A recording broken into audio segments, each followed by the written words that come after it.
Selamat pagi, senang sekali kita bertemu kembali di hari yang cerah, hari yang luar biasa. Karena kita punya Tuhan yang sangat luar biasa, Yesus Kristus Tuhan. Hari ini suara saya sedikit parau, ya. Tapi nggak apa-apa ya, yang penting adalah firman Tuhannya bisa dinikmati. Mari kita naikkan dulu pujian, selamat pagi Bapa.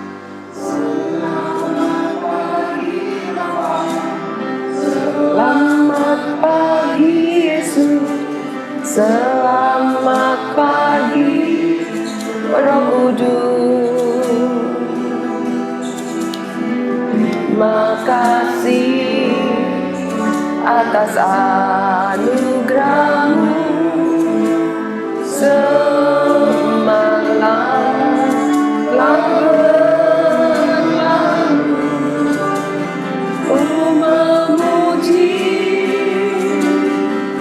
bersyukur, memuliakan nama-Mu.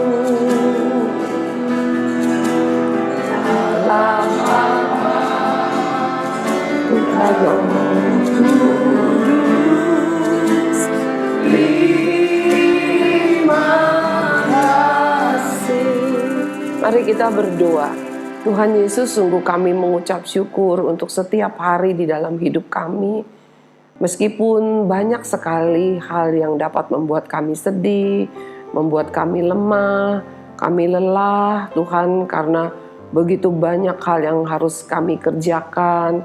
Tetapi ya Tuhan, lebih dari semua itu ada kasih Tuhan yang luar biasa, yang mengangkat segala sedih kami, mengangkat takut kami, mengangkat sakit kami, dan mengangkat lelah kami, dan Tuhan menggantikan dengan tenaga yang baru. Tuhan, terima kasih untuk hari ini. Kami percaya Tuhan akan tetap menyertai kami sekeluarga sepanjang hari ini. Kami sudah siapkan piring hati kami. Kami ingin Tuhan isi penuh agar kami boleh dikenyangkan, iman kami terus dikenyangkan, dan kami boleh menjadi sehat, baik jasmani maupun rohani. Di dalam nama Tuhan Yesus, kami mengucap syukur. Amin.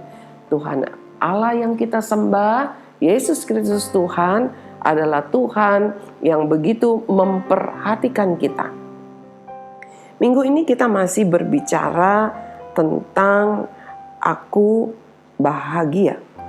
Ya, bagaimana sih kita bisa menjadi bahagia? Bukan karena punya uang banyak, karena pinter, karena cantik, karena terkenal. Tetapi waktu hari Senin kita sudah dengar, kalau kita menjadi seorang anak, seseorang yang mau ditegur, mau dinasehati, maka kita juga pasti mempunyai hati yang bahagia.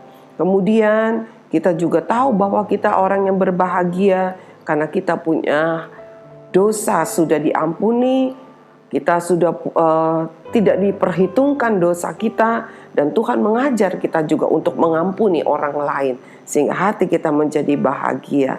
Dan hari ini yang ketiga, apalagi sih bisa dikatakan bahwa kita menjadi orang yang berbahagia?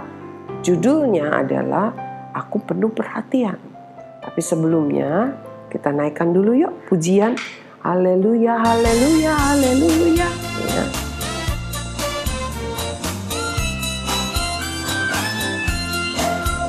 Haleluya, haleluya, haleluya, haleluya.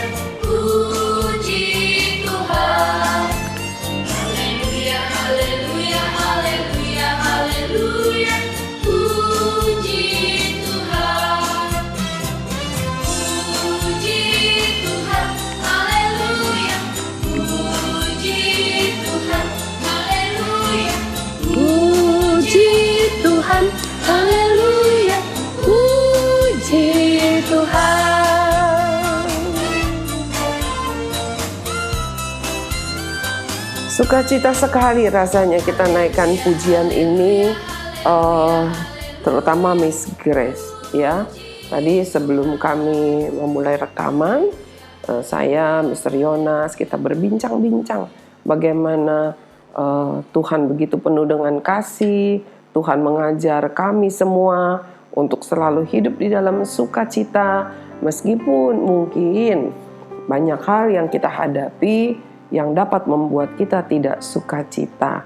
Yuk kita baca firman Tuhan di dalam Mazmur pasal 41 ayat yang pertama. Mazmur 41 ayat yang pertama.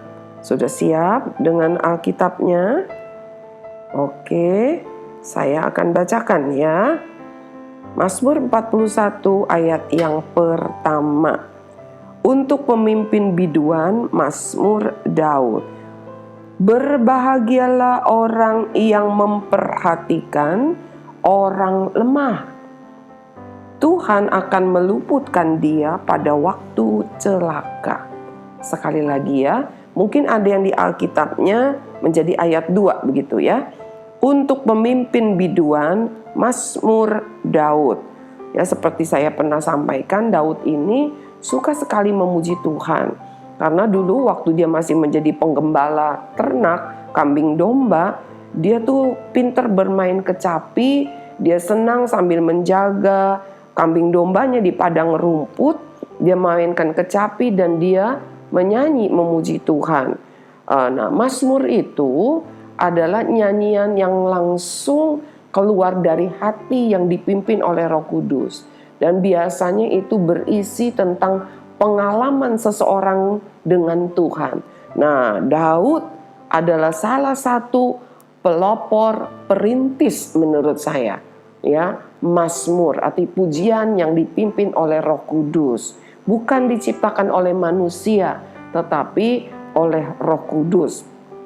Saya bacakan lagi. Berbahagialah orang yang memperhatikan orang lemah. Apa sih maksudnya memperhatikan orang lemah? Mengapa dia bisa memperhatikan orang lemah? Orang lemah pasti orang yang tidak kuat. Bisa lemah secara fisik, bisa lemah secara ekonomi, bisa lemah mungkin secara kepandaian, mungkin bisa lemah di dalam banyak hal ya, tenaganya tadi secara fisik.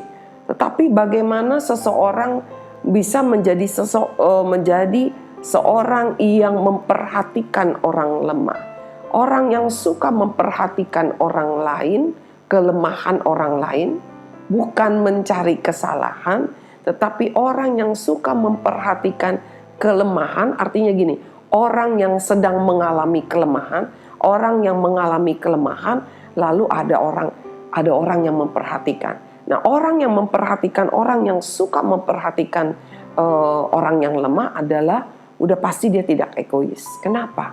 Karena kalau orang egois itu hanya memperhatikan dirinya sendiri. Ya. Kemudian yang pasti orang yang suka memperhatikan orang yang mengalami kelemahan, dia bukan orang yang udah pasti dia tidak boleh orang yang mencari untung. Artinya begini, wah ini ada orang yang perlu ditolong nih, ya, saya nolong biar nanti kan banyak orang nih, biar saya dipuji, gitu ya, atau mungkin biar nanti saya dapat upah. Nah itu namanya bukan mencari, itu bukan orang yang suka memperhatikan orang yang lemah. Tetapi itu orang yang mencari untung, ya. Orang yang menaruh perhatian kepada orang yang lemah, orang yang tidak berdaya, maksudnya di sini adalah orang yang tidak egois dan dia tidak punya maksud terselubung. Hatinya hanya ingin menolong. Kemudian udah pasti karena dia tidak punya maksud yang terselubung, berarti dia tidak pura-pura. Kasihnya sangat tulus, ya. Kenapa bisa melakukan seperti itu? Karena hatinya penuh dengan ucapan syukur. Dia tahu Tuhan sudah mengampuninya. Dia tahu bahwa Tuhan menolong dan memberkatinya. Dia tahu ketika dia tidak punya Tuhan menolong. Oleh sebab itu, dia juga mau menolong orang lain. Itulah orang yang suka memperhatikan orang lemah. Dan orang yang seperti inilah yang firman Tuhan dikatakan bahwa dia berbahagia.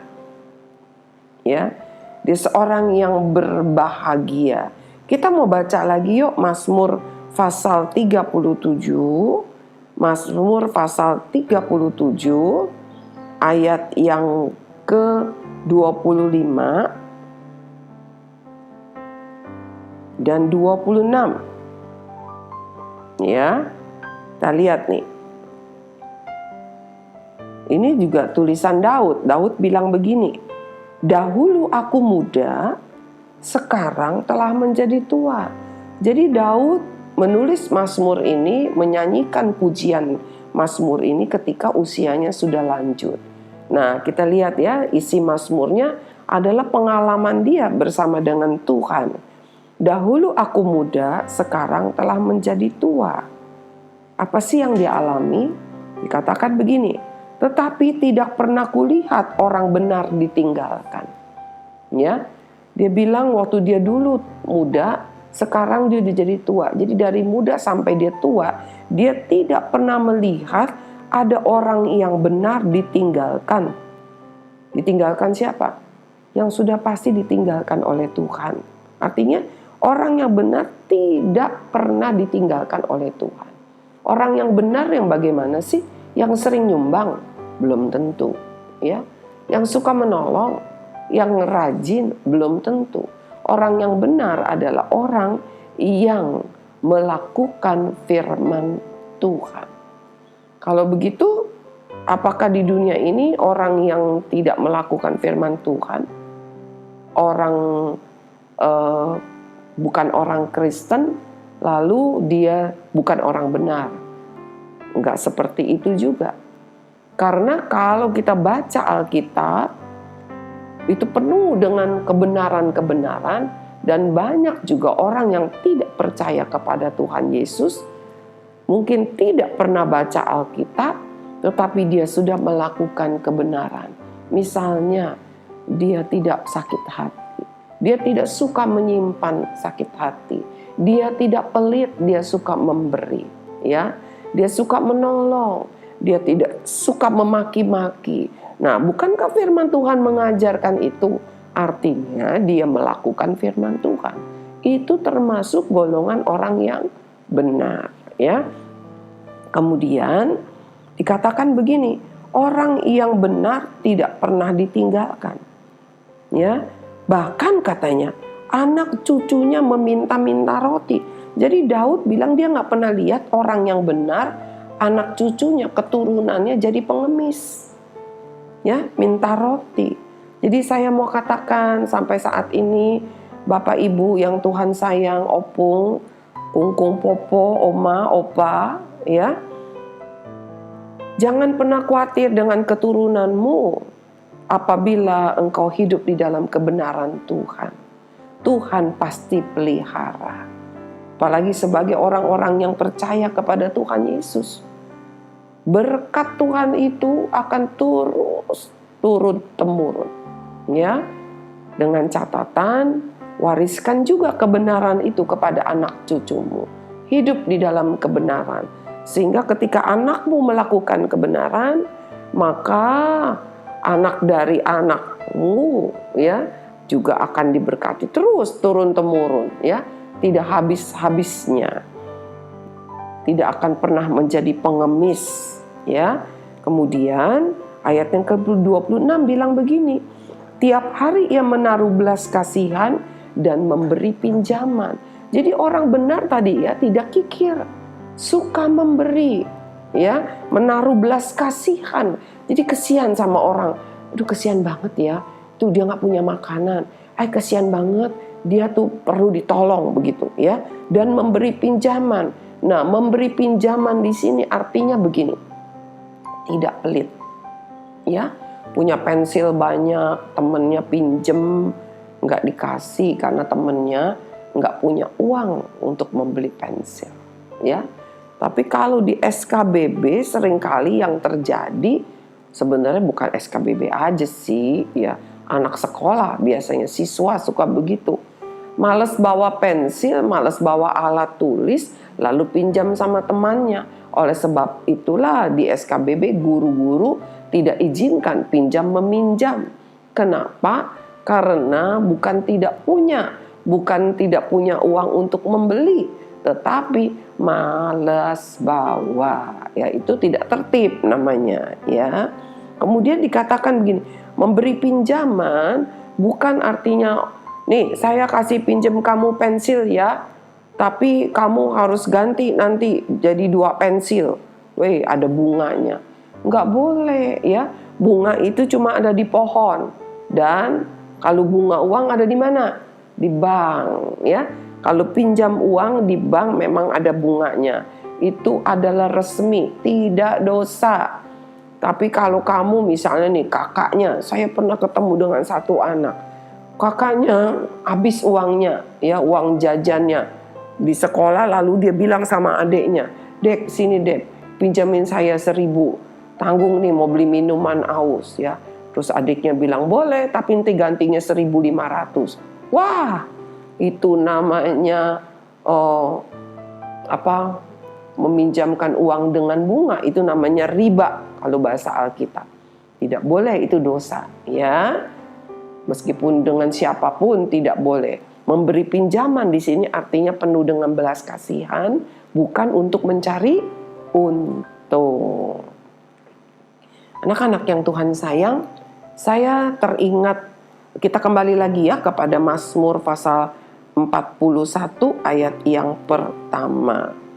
Kita kembali lagi kepada ayat itu, kita baca lagi. Berbahagialah orang yang memperhatikan orang lemah, Tuhan akan meluputkan dia pada waktu celaka. Ya, tapi sebelumnya mari kita dengarkan dulu teka-teki, ya. Mungkin kalian pikir kok teka-tekinya seperti ini ya, tapi nggak apa-apa, sebab nanti kalian pasti mengerti kenapa pertanyaannya seperti ini. Pertanyaannya ada 2. Ya, pertanyaannya ada 2, aturannya tetap sama, hanya 1 kali saya sampaikan, lalu yang paling cepat menjawab dan paling tepat menjawab itu yang mendapat hadiah.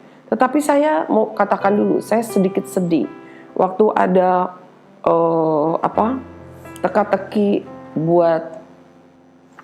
teka-teki untuk siswa SMA khususnya, itu nggak ada yang jawab.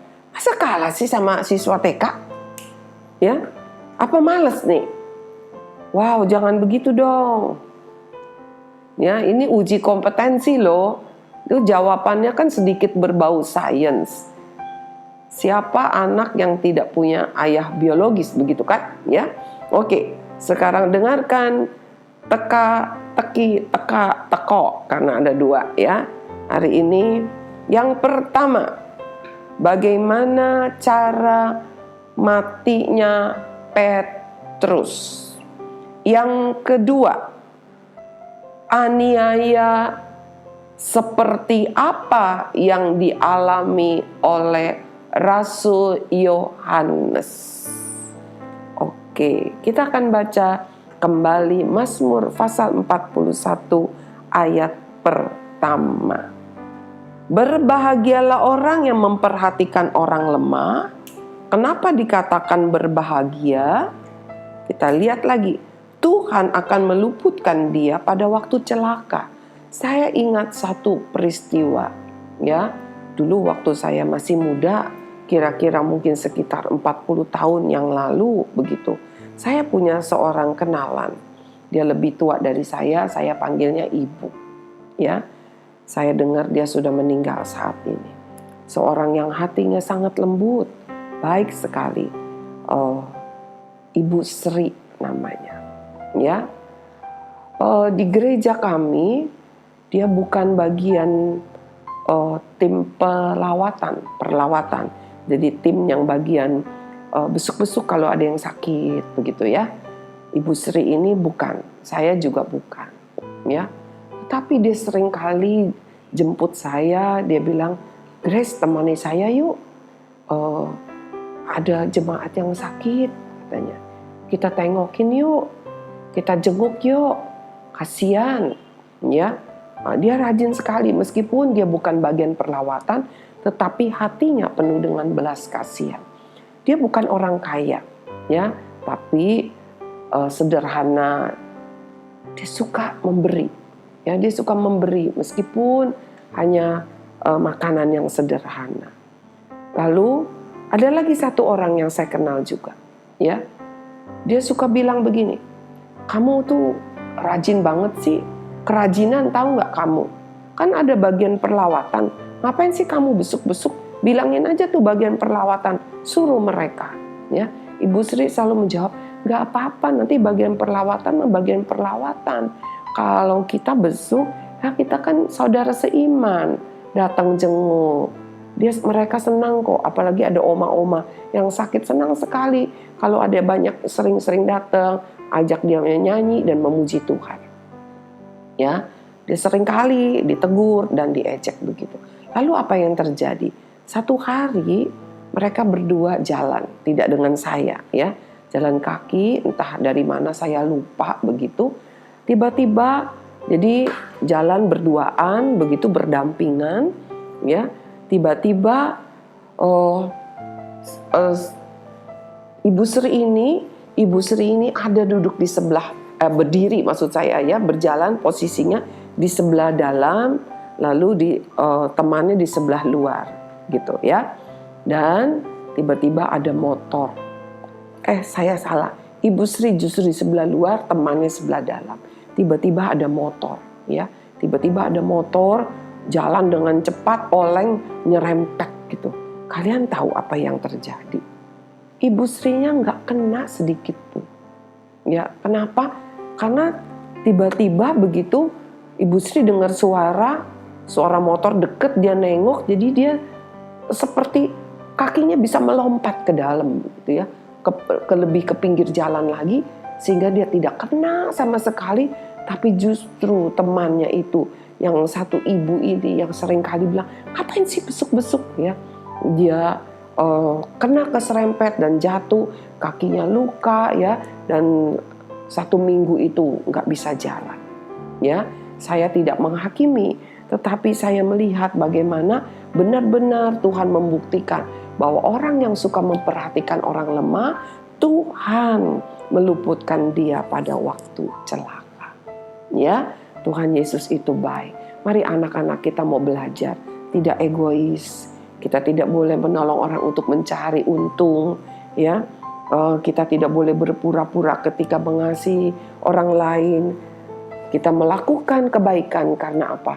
Karena Tuhan baik kepada kita. Mari kita naikkan pujian. Kasih pasti lemah lembut. Kita tundukkan kepala, kita akan berdoa.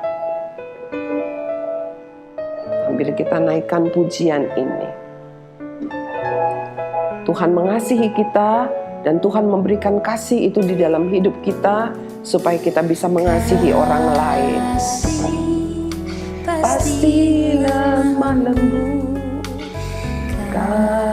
kasih pasti memaafkan, kasih pasti murah hati,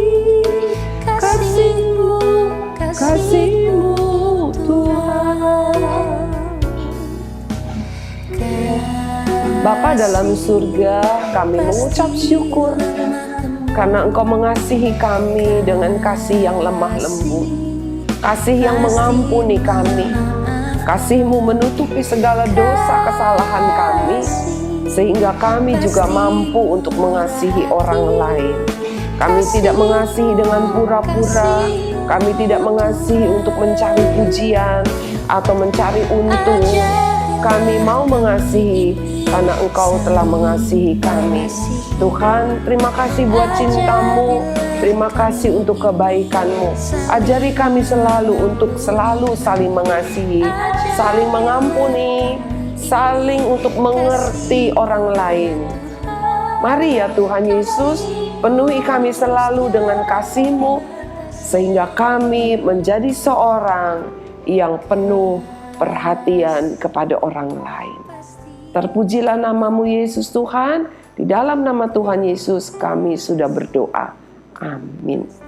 Tuhan Yesus mengasihimu dan mengasihi saya. Sebab itu saya dan kamu juga akan belajar untuk memperhatikan orang yang sedang mengalami kelemahan. Tuhan memberkati, sampai bertemu besok pagi.